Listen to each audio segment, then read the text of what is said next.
अस्सलामुअलैकुम जी। आज 19 अगस्त है और हम इस वक्त कसूर के इलाके के अंदर मौजूद हैं। खाना लेके पहुँचे हैं अपने इन भाइयों, परेशान हाल भाइयों के पास, और इनसे यहाँ की कैफियत पूछते हैं ताकि हम इनके लिए जो किरदार अदा कर सकें वो किया जा सके। हाँ जी, की सूरत हाल है? पहले की सूरत हाल से जो पानी आया हूँ अज दोबारा जो पानी आया ने कितना नुकसान किया, जरा सूरत हाल दसो जी। पहले जो पानी आया था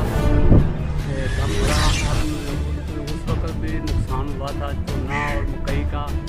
अब भी पानी ज़्यादा है, मकान गिर चुके हैं, जो भी अंदर पड़ा था वो रुक चुका है,